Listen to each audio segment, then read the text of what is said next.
초보 사장님들이 절대 하면 안 되는 첫 번째는 안녕하세요.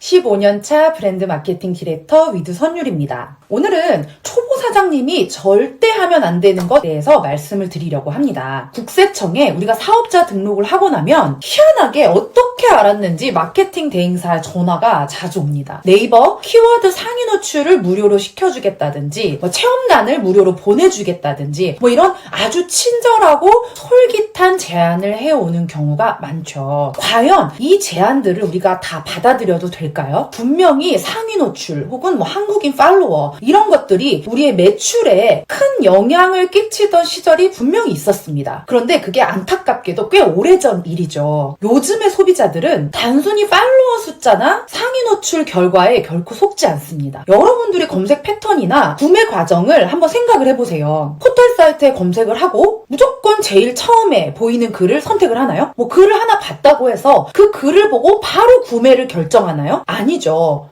우리가 마케터가 아니라 하더라도 상위 노출은 돈 주고 하는 거야. 혹은 상위 노출은 광고야. 라는 이런 인식이 이제 다 알고 있어요. 그렇기 때문에 아무리 최상단에 뜬다 하더라도 무조건 클릭을 안 한다는 거죠. 더군다나 혹시 광고나 상위 노출을 통해서 콘텐츠를 만난다 하더라도 그 소비자가 결국 우리의 고객이 될 것인지는 아무도 알 수 없습니다. 초보 사장님들이 절대 하면 안 되는 첫 번째는 마케팅 대행사를 통한 무료 체험단 무턱대고 맡기기입니다. 상위 노출은 포털 사이트에 원하는 키워드를 검색했을 때 첫 페이지에 노출되는 것을 뜻합니다. 보통 마케팅 대행사에서 섭외한 블로거들, 흔히 파워 블로거라고 불렸던 분들이나 요즘에는 인플루언서들 아니면 노출이 잘 되는 블로그를 운영하고 있는 사람 이런 것들을 통해서 우리 브랜드를 대신 홍보해 주는 거죠. 보통 내돈내산 같은 무료 체험단 후기가 이런 거에 해당을 합니다. 원칙적으로 이제 막 비즈니스를 시작한 브랜드는 사실 브랜드 블로그를 키워가지고 자체적으로 이런 걸 진행을 해야 되는데 실제로 글 쓰는 재주도 없고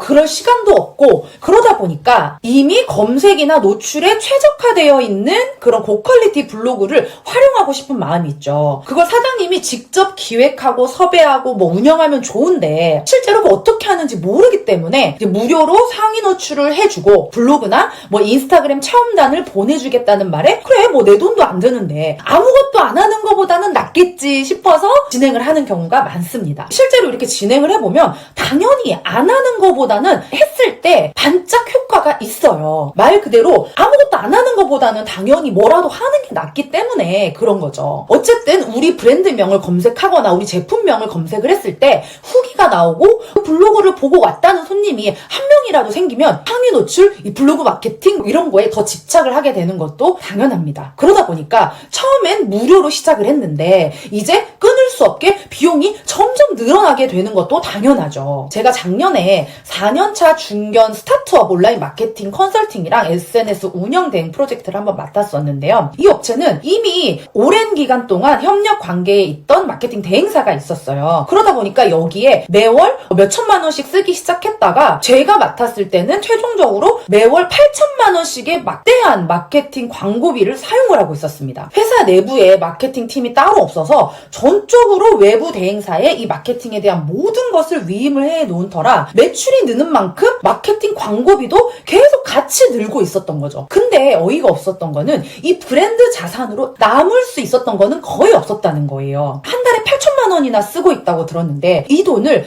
과연 어디에 어떻게 쓰고 있었던 걸까 저는 너무 궁금했어요. 실제로 보니까 네이버 키워드 광고, 페이스북 노출 광고, 인스타그램 광고 등을 돌려서 결국 광고 페이지를 클릭을 했을 때 홈페이지로 떨어지게끔 광고를 다 세팅을 해놨더라고요. 거기에 이 돈을 많이 쓰고 있었는데 물론 돈을 많이 쓰고 있었기 때문에 매출도 어느 정도 나오는 수준이었습니다. 근데 제가 봤을 때는 이 돈이 우리가 쓰는 이 8천만 원이라는 엄청난 큰 돈이 이 매출의 적절한 비용인가에 대한 의문이었거든요. 그래서 이런 경우가 되면 이제 매출을 더 올리고 싶으면 이제 광고비를 계속 더 지출해야 되는 악순환이 반복되게 됩니다. 이게 무슨 말이냐면 상위 노출이나 광고를 태우는 거는 우리 브랜드의 자산이 아니기 때문에 블로그의 주인이 마음대로 콘텐츠를 비공개로 할 수도 있고 광고 비용을 다 소진하게 돼서 더 이상 광고가 노출이 되지 않으면 우리 콘텐츠로 들어올 수 있는 고객이 없어진다는 거예요. 어제는 노출이 됐지만 오늘은